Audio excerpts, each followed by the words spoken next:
This live stream brought to you by the Excelsior Citizen and these generous sponsors.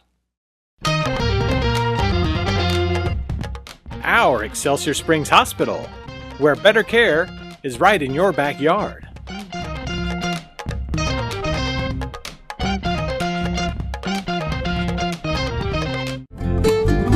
The Simmons Sales Team, your hometown realtors.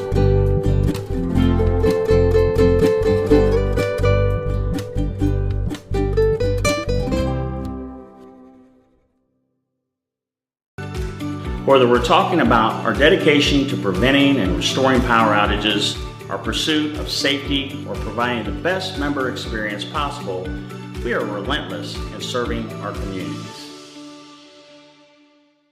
Find out how you can advertise with Excelsior Springs' #1 community resource. Visit excelsiorcitizen.com today. We're going to call the meeting to order and entertain a motion to adopt the agenda. So moved. First by Jill. Second. Second by Darren. All those in favor? Jenny? Yes. That passes 6-0. You'll join me for the pledge of allegiance. I pledge allegiance to the flag of the United States of America and to the republic for which it stands, one nation, under God, indivisible, with liberty and justice for all. Thank you. All right, first up is I'd entertain a motion to adopt the consent agenda. So moved. First by Darren, second by Jill. All those in favor? That passes 6-0. Next up is Mr. Scuddy with our classified employee report. Thank you. For the attention of the board, I have recognition of Ms. Kim Sinitis, who is the Early Childhood Center Administrative Assistant, recognized by Dr. Andreessen from the Early Childhood Center. You can see the recommendation that Dr. Andreessen wrote there. Dr. Bullmore and I last week were able to get over there and recognize Kim. Super appreciative and super excited. We have learned that the two of us walking into a building together is sometimes scary, so we're going to start to carry balloons so people know that we're celebrating. We do everything we can. Still look at us like they're there for a beverage. Yeah. So it was great. She was there with office staff. They were able to celebrate her and all the things that she does to kind of keep things rolling smoothly at the ECC. So it was a great time, exciting. Happy for Kim. So that's what I got. Congratulations, Jim. Next up is our Elks Lodge Grant Committee.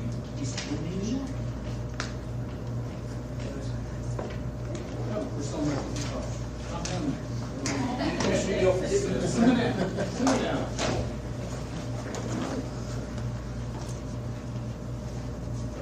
On behalf of the Elks Lodge, we would like to present a check for $500 to go toward the delinquent lunch accounts.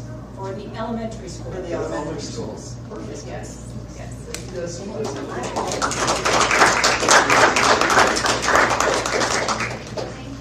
Thank you.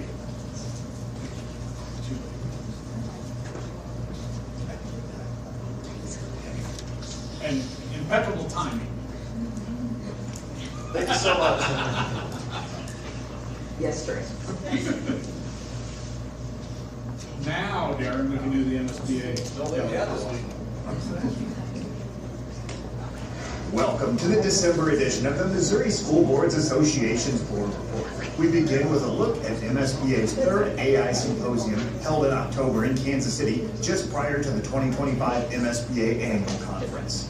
MSBA's Director of Digital Initiatives, Mark Henderson, planned the symposium, and he says that with a topic as broad as AI, the symposium needed to be designed for a broad audience. The AI Symposium, we had our third one in October, and it really was about getting people together, getting minds together, folks from all around Missouri, school board members, superintendents, all kinds of district staff, to really explore the broad topics of AI. You know, it's a very positive environment, looking at ways that districts are really harnessing it with their teachers, with their students, looking at ways it's being used responsibly, addressing some of the concerns as well. But, you know, it's such a broad topic. Every year we try to address more and more. In addition to the symposium, MSBA offers many ways to help school districts and staff in their implementation of AI, regardless of where a district is in its journey. A lot of people feel guilty. They say we're not as far along as we should be, and I always say the fact that you're talking about it is good. You know, obviously the best time to start was 3 years ago, but realistically most people couldn't do that. So MSBA is here to help you. We've been doing this work for 3 years now. You know, we've got an AI policy. We just put out a new version of it based on feedback that we received from districts. We've got our free AI toolkit. We do AI training, webinars, things like that. We try to stay on the pulse of what schools really need to know about AI. That way they don't have to talk about it themselves. The symposium's lunch session consisted of an outstanding student panel. Attendees had a chance to hear from students and understand how they use and view AI. Callie of Holden High School says that AI is here to stay and will be an integral part of their future education and careers. It's inevitable. It's going to be in every job. It's going to be in the world. It's everywhere around us in our everyday lives. If we ban it in schools, if we're not allowed to use it, we are going to fall behind. We need to use it as a tool to advance our world because it is the future. Mark collaborated with Catherine Hairston of MSBA's Leadership Development Team to create a document specifically for school board members to help them identify questions to ask in their districts about AI. And we developed a list of governance level questions about AI that school board members can ask so that they don't have to be in the weeds. They also don't have to know everything there is to know about AI, but they can be sure that their district's on the right track. And that document's available for free on our website, mosba.org/AI. Speaking of Catherine Hairston, she is conducting the first statewide research study focused entirely on board president leadership in Missouri. Board presidents carry an enormous responsibility, guiding their board, partnering with the superintendent, and helping set the course for an entire school district. Yet, there is no current leadership framework or guidance for that role. To create these resources, Catherine says she needs your help. There's a brief survey for all board members and superintendents that will ultimately help create resources for board presidents to lead confidently, collaboratively, and effectively. So the survey is trying to figure out what should board leadership look like? What should board president leadership look like? And I've tried to create a 360 evaluation where board presidents rate themselves on how good of a leader they think they are. But then I need board members to go in and take the survey to think about their board president and how good are they at these things. And then I also really need superintendents to give that third level of insight into, you know, what do they need from their board president? Because that's their boss, it's one of their bosses. And so what do they need in terms of leadership from their board president as well? And so that's why I'm really trying to get board presidents, board members, and superintendents. I want to create this whole 360 image of what does a board president do and how do they lead this governance team. Catherine says that the information from the survey and her research can ultimately benefit the entire governance team. So I'm really hoping the results of this survey lead to an actual framework to train board presidents, support board presidents, help boards understand what they should be looking at when they decide to appoint their board president. What kind of leadership qualities does your board president need to have to be successful? And really making something that is so gray more black and white and easily attainable for people. Catherine says that a research study like this truly is the first of its kind and is greatly needed. So we know that being a board member and a board president is unbelievably difficult. And so that's why we have new board member training so that board members know what they should be doing, but we need board president training so that board presidents know what they should be doing as well. And so that's the whole goal of this. And the fact that it really doesn't exist in other states really could make Missouri the first to really build this out and then begin to support other states throughout the country, which is really exciting. Use this QR code to access the survey. That's it for this month's edition of the MSBA Board Report. Thank you for allowing us to have some time at your board meeting, and we'll see you in January. No business. All right, moving on to superintendent's report. Good evening, if it pleases the board. Just have some updates from across the district for the month of December. Over here. There we go. So just an update, as we've been doing, that says November, it should say December, that's on me, I apologize, did not update the slide, but the information is correct. If you look there, some of the money that we were behind on before, just because we hadn't claimed that yet, has come in. where you see some of those levels, both for the month and the year to date, have leveled out, where we were just behind on some of those just because the budgets were the same that we had gotten for reimbursables. We just hadn't asked for that reimbursement yet. A lot of that is those federal funds that we're getting from Dr. Everett's department. Some things on here, not necessarily that you'll notice them on here, but just some things that came in over the last month, just for planning through this year and for next year. We got our 2026 music renewal assessment, which is our insurance covers property, equipment breakdown, facilities, general liability, school board liability, workers' compensation. All of our insurance is covered through that. That assessment came in at about $742,000 total, which covers about an 11% increase. That would be mostly across the state for the music industry. Just like personal insurance, health insurance, insurance liability is going up, so it's just something that we're going to have to plan for and be prepared for as we plan for next year as well. And then we got information from Clay and Ray County, so just what a impact moving forward that the senior citizen tax credit will have. So from Clay County, that will impact us by about $138,000 that they've claimed tax credit. So that will impact our revenue based on, I believe it caps on this year, so that'll be future earnings. That's how it will impact us in Clay County. And then Ray County being much smaller and much less population, the impact is about $8,780. So that's just future growth revenue with the senior citizen tax credit that we'll have to plan for in the future. We really didn't know what that was going to be because it depends on who claims it, when they claim it. You know, and then they have to continue to go through that process. I don't think that's for the 25 taxes. That should be for the 25 taxes. Yeah, because they approach 20, that's 24 cents. Right, so then we'll have to continue to move forward. Correct. So just be something that we have to plan for and be ready for. And then this, as you look, so you'll see the revenues start to increase quite rapidly over the next couple months, because this is when we receive the bulk of our tax revenue over December, January, and then some of February. So that's just where we're at with that. Look at membership enrollment. So we talked a little bit about attendance last month and just the impact it has all over the place. And it can be very confusing. Told you I'd follow up this month, and then we'll actually hit on it again next month of what the financial impact of that would be. But there's really 3 ways that you look at attendance throughout the state, and it can be very confusing. So you have your membership or enrollment, you have your average daily attendance, and then you have your DESI 90-90%, which we kind of refer to in district. We try to call it the DESI percent or the 90-90, you'll hear it either way. Your membership or enrollment is just what it sounds like. That's how many kids are enrolled in your schools. That's what we have to plan for. That's what we have to staff for. Those are the amount of kids that are signed up and enrolled to come to our school. And you have those numbers there. Those are updated through the end of November, December 1. Your ADA is your average daily attendance. That is the average number of students that are at school on any given day. So these numbers are just for the month of November. And then your DESI 90% is how many kids are there 90% of the time or more. And so we have both the number there and we have the percentage. There's many reasons why the state went to this.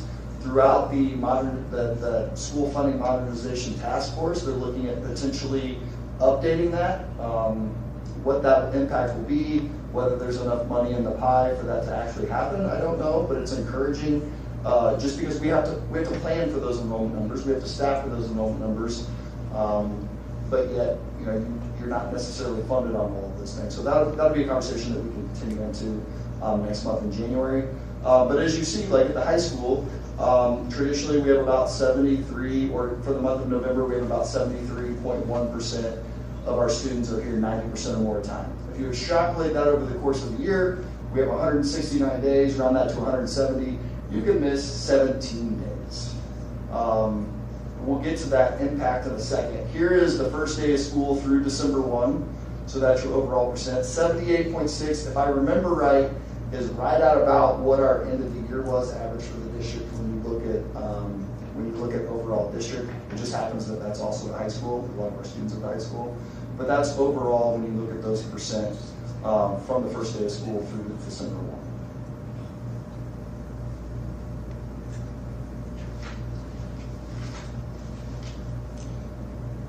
And then look at historical attendance rates. So something that we're working on through the strategic plan, which I'll get on in a minute, is Mr. Ruby and Deanne did an excellent job of putting together just overall data of our district. It was a very good tool, so we're going to actually put that together for the board too and share that with you in January when we bring the kind of the executive summary of the original strategic planning meeting before we move to action plans for you guys to approve, so we'll have this in there. So this is just our historical attendance rate going back to 21-22. And this actually shows percentage of students above 85 because for some of the calculations of the state, again, here's a fourth way to look at attendance, you get a percentage of a student if they're there from 85% of the time to 90% of the time. So that's why they're at 85. Historically, we've gotten better there if you look back at the last 3 or 4 years. Again, growth is growth. And you can see the difference there when you start looking at students that are there a certain percentage of time versus just the average number that are there in a given day. Now, why every day matters for learning, right? So it's not just about money, it's about when they're not here, they're not only affecting their own learning, they're affecting everyone in the classroom's learning. Learning days missed is about 3.5 weeks of instruction total if you miss 17 days, which gets you right at the 90% threshold, right? We know we have many that are below that. We also know we have many above that. But when you miss 3.5 weeks of instruction, that's thousands of words or pages of sentences that aren't seen or used. It's nearly a full content of learning in math. So especially as you get to those grades that you look at 3rd and 4th and 5th, where they're building on basic math facts, you get to middle school, specifically that 6th grade gap, when you're looking at multi-step problems, those basic math facts, they're missing nearly a unit of that through all those grades. It's not like we're really good at attendance and learning, not the other. It's we kind of see it K through 12. And then the big thing is the impact on the class overall is if you have 10 to 15% of your students that aren't in a class on any given day, I'm constantly in a reteaching mode as well. So sometimes it can be hard to grow the students that are there every day because I'm putting so much effort into maybe 15 or 20% of the students that aren't. And so that's why we're really trying to do some things in the building, not only to continue to encourage and incentivize them to be there, but obviously we're also working on, I know talking with Mr. Gilkey, working on ways we can share with our community the importance of being there every day, partnering with our families, partnering with our community. It was a big topic that came up through the strategic planning. It's in 2 of the different areas, like how can we continue to work with our community, with our families, and knowing how important it is to be there every single day. Now, if you're sick, we don't want you there because then half the kids are going to be sick. But if you can be there, we need you there, your classmates need you there, and I think that's a partnership, and some of that's a conversation that we need to continue to grow and build that partnership with our families and with our communities. And it also goes down just to the fewer relationships, less confidence and engagement. If I'm behind all the time, I'm not going to feel connected with my classmates. I'm going to feel like I'm constantly in catch-up mode, and there's anxiety. When one of my middle school boys misses a day of math, they have anxiety over COVID. Because it's tough to catch up on some of those things when you have those multi-steps. So those are some things why attendance is important. Again, we can get into the financial aspect of it next month. We just wanted to touch base on how it plays overall, where we're at as a district. But we've seen some growth, but we still have some work to do and how that plays into it. Any questions on that, attendance-wise? It was a lot. It can be very confusing, but for reference, yeah. What is, I don't know what the right measure would be. Yeah. Is it state average, or if there's a peer group average? Like, what do I think we say we have low attendance, but what is average attendance, or what's normal attendance, and how far are we below that? That's a great number. What I'll do is I'll put that just on a deliverables or information I can bring back next month to share with you when I add the attendance. I don't know what it is. I don't want to guess. I'm almost positive that we're below the state average, but I want to look at it and bring it for you. So I'll bring that back as a deliverable with it next month for you and share that in that presentation. That's a good question. Yeah. Anything else? All right, moving on to some fun stuff. Not that attendance is fun. Well, I want to be here. Schools are fun. They're doing great things.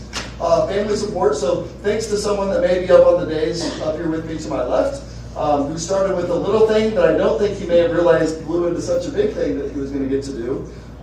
Trey put something out on social media just sharing we would love to support some of the families.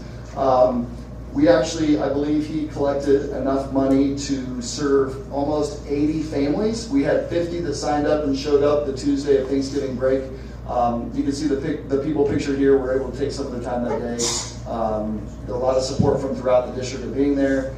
They had a turkey, they got boxes of stuffing, corn, ham. I mean, they had cranberries. Half of us didn't even know what to do with cranberries, fresh cranberries. But we learned you can do cranberry relish, you can do all kinds of stuff. We had many conversations. It does. We also talked about the sound that the cranberry jelly makes coming out of the can, so that was an interesting conversation. And then we actually had several students that showed up from 5th grade, 6th grade, and high school. So it was great having that opportunity to pass those out to those families. They were very thankful. We had some meals left over, so between 20 and 30 meals that we're going to be able to provide to families that may be in need over the next holiday. And then we've talked about is possibly expanding that if there's community support or someone would like to support it, and actually hosting a meal at one of the schools that can support it, working with Airmark on what that would maybe cost, and see if we can get some community partners that may want to help us in that. So anything that we can do, the partnership is a two-way street, right? We both need to partner when it comes to attendance and getting kids to school every day. We also need to partner to both make sure everyone feels like they're part of the community. And we can do our part in that too, and it doesn't have to just be the school district, it can be members of our school community that are helping do that. But that was a pretty special moment for us, and being able to do that for those families was very rewarding. So thank you for supporting that board. Cabinet, Trey, thanks for organizing that. You know, no good deed goes unpunished when it comes to all the work and get to pick up 5 pallets of food. Gotta say the Walmart stuff, they shopped, they did it all. So They did it all. I didn't have to shop 55, Yeah. 60. The last thing I have, or second to last thing, strategic planning stage 1. So we were able to complete that over 2.5 days last week. You can see all the members there. We actually had 100% attendance for all 2.5 days, so we're very proud of that. I think most of us were very brain exhausted on Friday. So some of the things that we were able to go through, so you have 25 members there. I would like to thank Mr. Ruby and Ms. Dan Baird for all of their work and helping organize the strategic planning. There's a lot of work that goes behind the scenes when you're getting 25 people there, working with Mr. Bliss, who's our external strategic planner, working with Mr. Ruby, who I think sometimes had a hard time biting his tongue, but he's really there to facilitate and let us figure it out. But with this historical knowledge of the district, that was tough. But really, everyone there played an integral role. It was amazing hearing the students' voice through that. A lot of the conversations, I think a lot of the community, some of the things that we do are enlightening to them. I think some of the things that we heard from the community were enlightening to us at the school district, the impact that we can have on each other. So this was just the first stage. Some of the things that we did here, we went through mission, vision, values. We went through strategies, beliefs, objectives, and then really we came up with 5 strategies or big stretch goals for the district.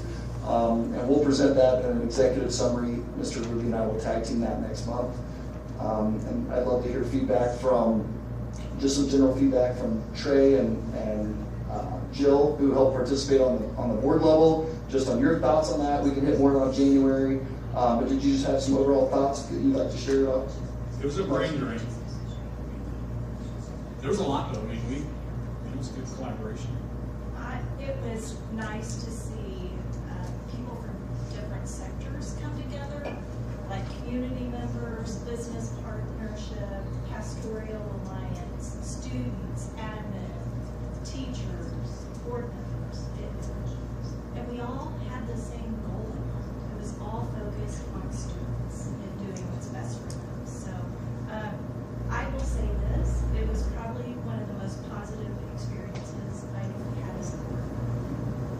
So I think we're on the right track for people who are wondering. And we've got a great plan moving forward, and I'm excited to see what those action teams bring us later in the spring.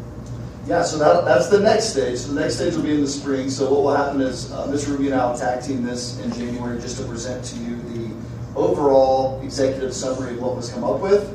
And then the next stage of that will then be the action planning team. So there's 5 strategies that the district strategic planning committee came up with. And so there will be 5 action teams now. We'll have co-leads that are district members of that. Anyone in the community, everyone in the community is welcome to participate in that. And one of those realms that really speaks to them, or one of the realms where they feel like they can have the most impact, both district and community.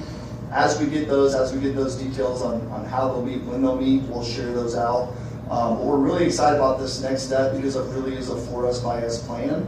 like really informed and educated members that went through a lot of this data stuff last week, came up with these big stretch goals. Now the action teams are how we're going to get there. And that's the follow-up. That's what keeps it from being floated on the shelf. This is what we're going to do. And not everything gets done first year. So you pick 3 or 4 things you want to focus on. We go through that as a cabinet. How can we support that? So I really, from when I walked out, I had the same feeling, very positive. Got very good feedback from people on Friday about the experience. But I also wanted to share with them, thank you guys as a board for supporting this process. It's not an easy thing to commit to, but it is going to be very important, probably the most important thing we do this year for setting our district up for the future. So definitely appreciate that. Look forward to hearing more of that next month when we approve that first step, so that we can move on to those action planning teams. And then the very last thing I have is just a reminder for the board that tomorrow is the Chamber Christmas Luncheon at 11:30 at the Elms. So don't forget, Dr. Miller has put together an amazing basket.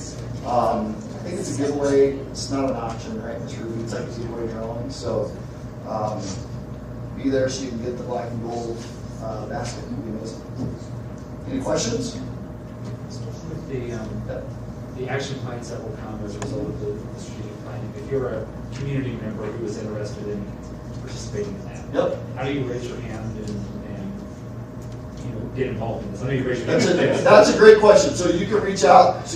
You can reach out to anyone on cabinet. You can reach out specifically to me or Mr. Ruby, and we can get you on a list. So that way, when we get the information about the 5 objectives, when they'll meet, when that first meeting is, we can make sure we have them on a big informational thing that we shared out there. A great thing that came out last month was how do we engage our senior citizens in this process, which may not get to social media. And so we'll share that. There's a huge senior citizen following at the community center, so they have some good resources on how to reach out to them. So we'll share it to them. They have a luncheon every month. They know some of those contacts, get that information out to them, to families. We can work with our local media, both the Standard and the Excelsior Citizen, to get that information out there when we have it. It really is a very, for me so far, it has been a brain drain, but it also has been a very rewarding experience to this point, and I look forward to seeing the partnership between our community and our school community as we build these action plans and move forward with this kind of 4S5S plan. So, great question.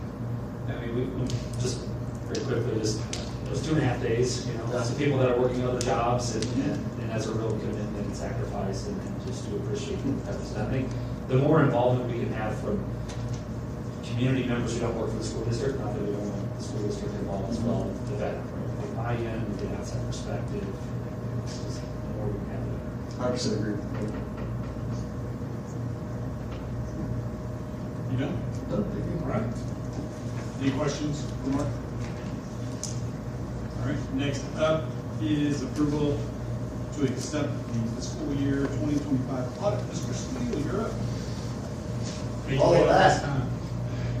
I know that's me tough. But audits are really interesting, so I think I can do it. And brain drain. That's right. That's right. Like I said, my name is Brad Stone with West Brookings Company. We performed your audit. I'm not going to go through every single page of the audit. I've got a PowerPoint that I'll go through. If we have any questions, you can stop me at any time and we can take a look at that. The first thing I always want to point out is in the independent auditor's report, it states there, in our opinion, the financial statements referred to above present fairly in all material respects. So what your bonding company's looking for, so what DESI's looking for, they want to make sure you got a clean audit, and you did. The next thing we show is your statement of activities. This shows all your governmental activities down the left-hand side, and then your program revenues specifically related to each of those governmental activities in the center there. So it shows the true cost of the district on the right-hand side for each of those governmental activities. This is your balance sheet, and you can see there you have your general fund, your special revenue fund, debt service fund, and capital projects. Capital projects fund is kind of what it says it is. That's where all your capital projects are spent out of. All your building projects, all your equipment is going to come out of the capital projects fund. Debt service, that's going to be just your bonds, principal and interest payments. So anything that's going into there is going to be coming out for bonds, principal and interest. Special revenue fund is where all your certified staff get paid out of, all their benefits, all their salaries, and then everything else falls in the general fund. Special revenue fund, almost 99.9% of the time will always be zero. DESI allows you to code revenue over there to zero that out, and they also let you transfer money over there to zero that out each year. So that's almost always going to be zero for you guys. This is the breakdown on your fund balances. So you can see there your debt service is your restricted money, because that can only be spent on bonds, principal, and interest. And then your capital projects is assigned because you put that money over in capital projects. You haven't restricted it for doing something, but you're assigned it to be on a capital projects. And then you have about $7.2 million there and unassigned in the general fund. This is your revenues and expenditures by fund. And you can see there on the bottom, your net change in fund balance was a deficit of about $400,000 in your operating fund. What we call the operating funds are your general fund and your special revenue fund. So you've transferred money, you can see there right above there, you transferred money over to special revenue to zero that out, like we talked about here just a second ago. This is your long-term debt.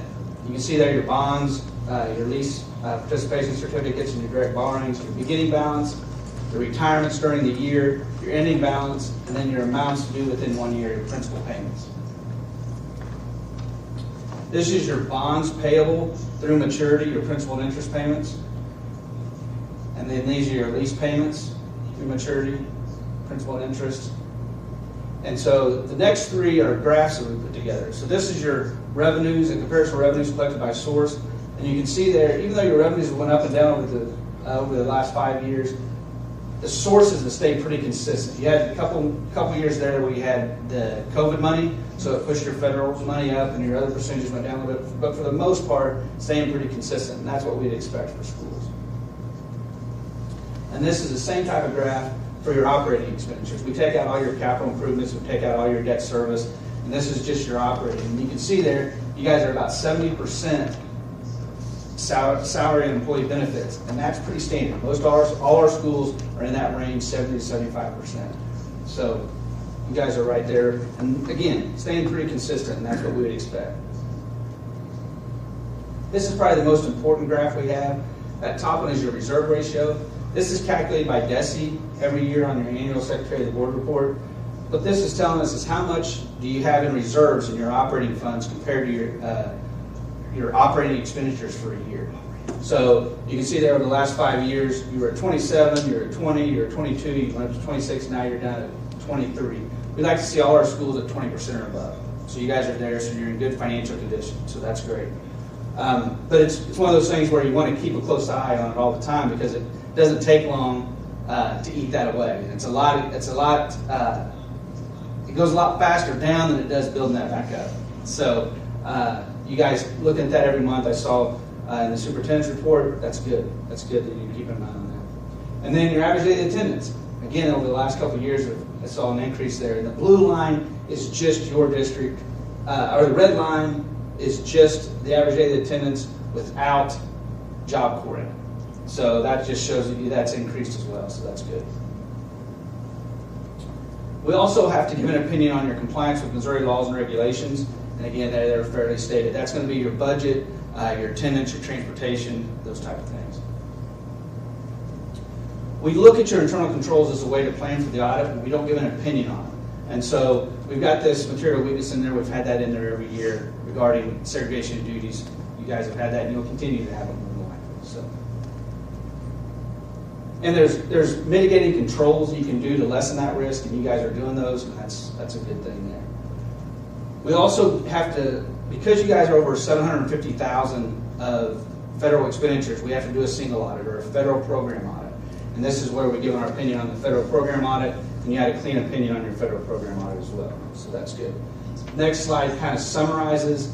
You can see that there's a financial statement audit and then the federal awards audit. We talked about the material weakness there, and we got unmodified opinions on both of them, which is good, and no questions cost in the federal awards. And at the bottom there, we always point this out, it says auditee qualified as a low-risk auditee, and that answer is no. That's always going to be no, because you have to be GAAP basis, and most all schools in the state are modified cash or cash basis. We also, this is the cash disbursement there, and the segregation of duties, and then we also have required communications where we give our recommendations, things that we found whether it was budget or before and after care. We went through all this with your administration. If you have any questions on it, I'd be glad to answer any of those now, instead of going through each one. Oh, I was slide 10. I just Yep. jotted down. I was just curious. It's not a large percentage, but the other, what is that 1%? That's going to be like sometimes you can code in the other is if you had like insurance, if you had 5,600 is what we call it is coding. But it's like if you had insurance reimbursement, you combine those two together. You have your expenditures and your revenue, and whatever's left over, if it's revenue, goes into other. There's a handful of things that go in there, not a ton of stuff. As you can see, it's less than 1%. I was just curious. Yep. It's just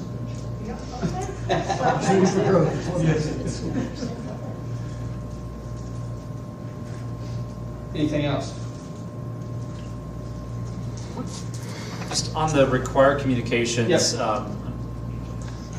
Which of these items should we be aware of, or what level of concern should we have with these? Just like, where do you view these in an alarm scale? If it's the wrong term, but Yeah. a level of concern. Yeah, I'll just kind of hit on each of them. The before and after care revenue, that's just a procedure to put in place. It's taking the procedures, it's taking the money you collect and comparing that report to what actually gets deposited in the bank. So we didn't notice anything that was out of the ordinary, but that policy or the procedure that's reconciling that was just missing. We just recommended you do that. So a lot of these kind of like that's a best practice. It's not something we found that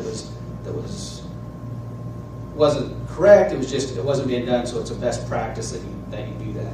Perkins credit pass-throughs. This is something that it's when you have a VOTEC, you get Perkins grant. You pass that Perkins grant, you get some Perkins grant, you pass that and lower the tuition for some of the other districts. And so it's recording that credit that gets in there, and that's just what DESE recommends. It's not a big number, but it's something that DESE recommends on the tracking side of things, and that's why we have that in there. Transportation, we had to change the state application and it was so you take your application from your bus company and you compare it and you summarize all that stuff and you put it in for the state application. And some of those numbers were changed, whether it was information that wasn't correct coming from the bus company, or whether it was information that was, you summarize, 15 different numbers, and if you pick one number that shouldn't be summarized, the number's wrong. So this is where we just recommended that. The budget, proposed expenditures and budget year comparative statement. This is stuff that's real easy to be fixed. It's just the way the budget document's prepared. DESE requires you to have certain things in the budget, and some of those things were missing. So it's just something you have to add into your budget. And some of these things kind of muddy the waters on the budget. They after 3 years by function object, it's like, well, you're getting in the weeds a little bit there, but it's still required by DESE. Employee reimbursements, we just request there. It's kind of a best practice that you have up the chain as the approval on that process. So debt service cash, that's a real confusing part on the way that works for DESE. You got an intercept money that comes in to pay your bonds, come out of basic formula. So when you code that, you got to remember to transfer that money. It goes in to a specific checking account and then gets paid out of it, but it's really general fund money that's setting in the debt service, so you have to transfer that money back and forth. The cash is there, it's just setting in the wrong account, so it just gets transferred over. Before and after school care, that's what we talked about earlier, reconciling that. Gift cards, that's something we always look at. If you have gift cards, most all schools do gift cards. We just have to put in there to say, hey, if you do gift cards, one, you want to have a sign-out sheet. Two, if it's to your employees, it's really compensation. And according to the IRS, it has to run through, you're supposed to run through payroll. To be honest with you, no schools run through payroll, but we've got to bring it to your attention that says, this is technically what should happen. Employment forms, those are your W-4s. You should have all those in one place with all your employees in the employee files and have those updated.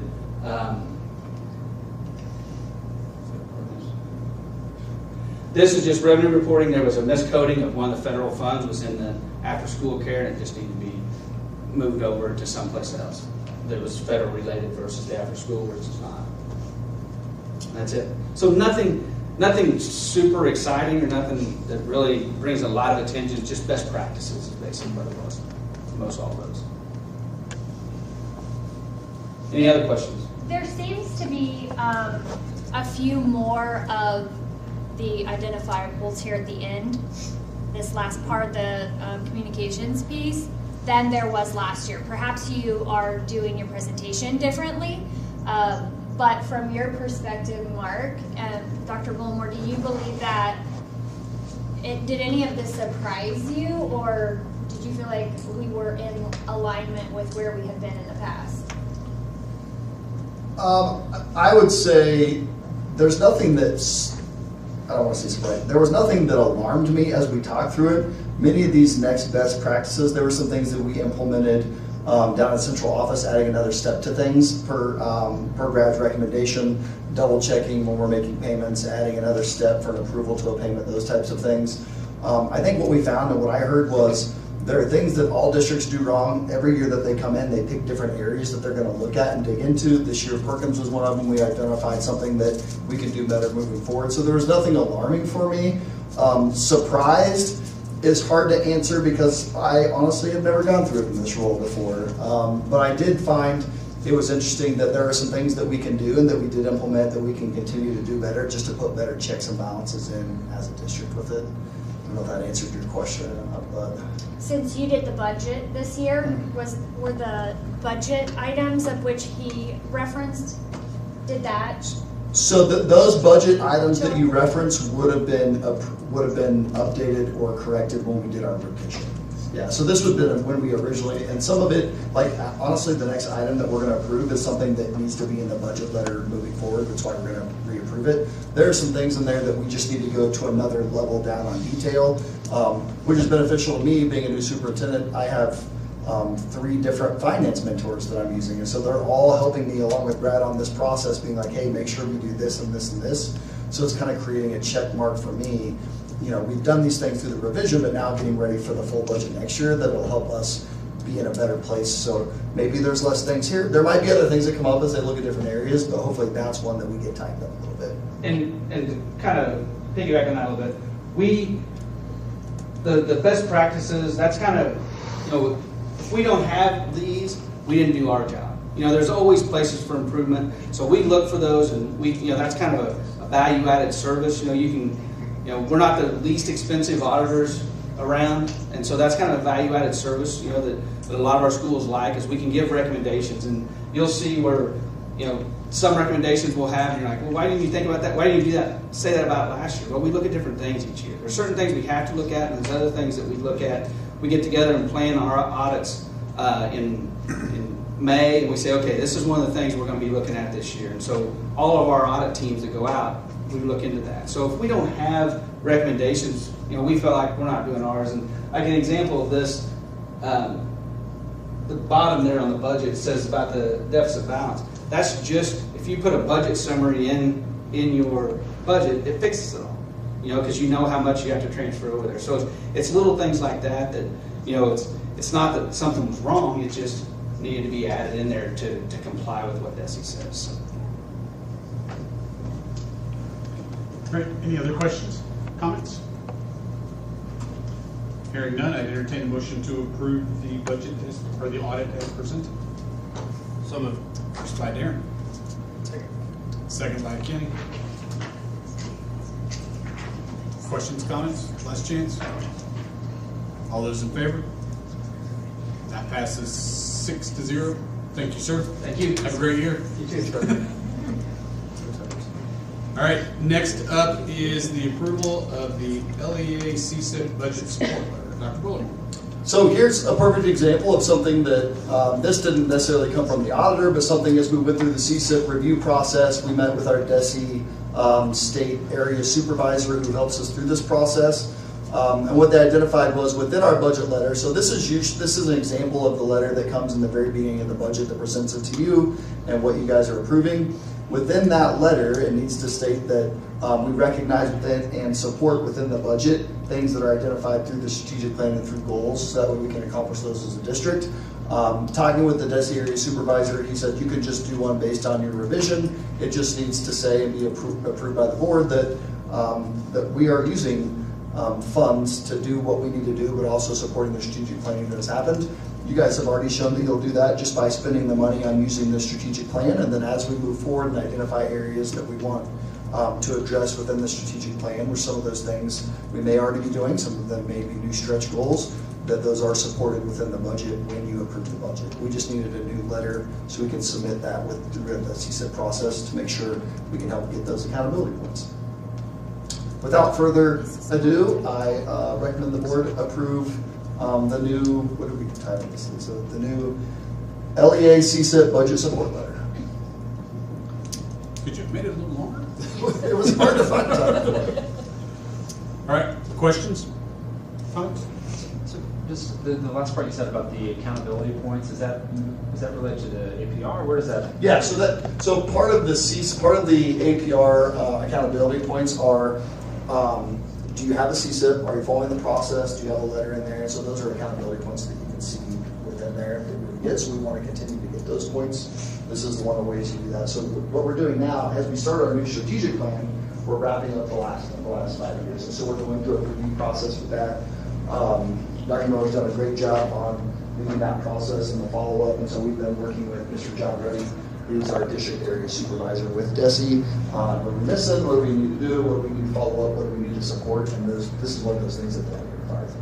Is this something that we're doing to make sure that we continue to get those APR points in the future, or did we not in our last? Correct. So this will be when we look at next year's and it said, hey, how did, when you went through your CSIP process, are we getting the points for that? This will help us get all of those points for the next year's process. Now, whether we will get all those, I don't know, but this will help make sure that we get to start. Yeah.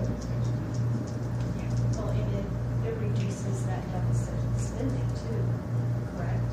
Well, This letter is saying. that's what this letter is saying. That's a reflection of what we did during the revision. So what I tried to do was put in there what was mandated by the state and by the CSIP to make sure that we're supporting it, but then I also put in there a summary of what we accomplished when we did our budget revision.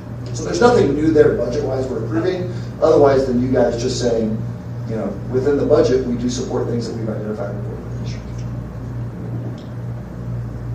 Sure. Any other questions, comments? Great. Have a motion to approve? So moved. First by Brett. Second by Jill. All those in favor? That passes 6-0. All right. Next up, Mark Head Start funding update. Dr. Everett. Yeah, I just have some good news to share with you. Our funding has come through. So yeah, actually the Mark Head Start reps were notified on Thanksgiving that as of December 1st, all funding is going to be available. So we will receive full funding even for that month of November before that funding came through. So and as of December 1st, all of the Mark Head Start supports were put back in place. So all of the people who come to our district to help support the Head Start work are back in their full capacity. So the very exciting part of that is just in time for federal review. So we were selected to be one of the sites for a federal review. So there's 24 sites where they do a federal Head Start review, and so we get to do that, which is actually pretty cool. It's this week for us. So we have teachers going downtown to do interviews. Chelsea Lane, who's our family engagement person, has gone downtown for her interview. And then we have people coming to our early childhood center, those Head Start classes on Thursday. So there'll be interviews, classroom visits, and then they'll also select some family files to look at that. So it's just a good accountability measure. It's always nerve-wracking when you have people in your building, but we do, our Head Start people do a phenomenal job. So we're really excited about that.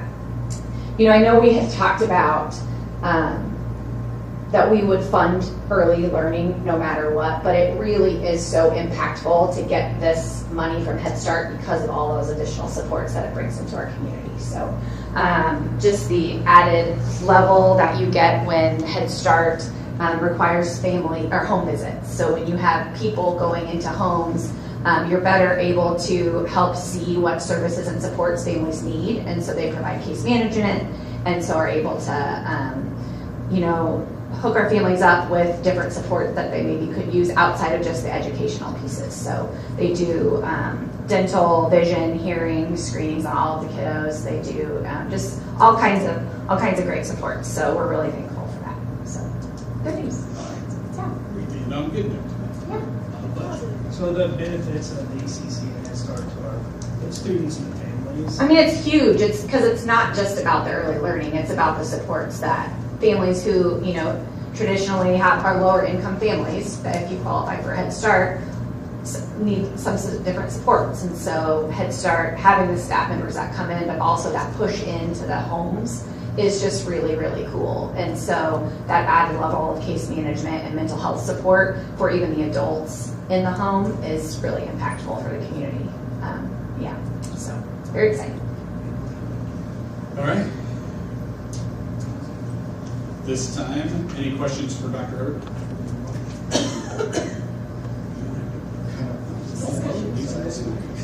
But we approved that. Yes, we approved that. All right, this time I entertain a motion to return to closed session. Oh, do I need to have somebody read that? Yes. Mr. President, I move to close from open session to closed session. Personnel revised statute of Missouri 610, 21, 3 and 13, and legal revised statute of Missouri 610, 21, 1. All right, we have a second.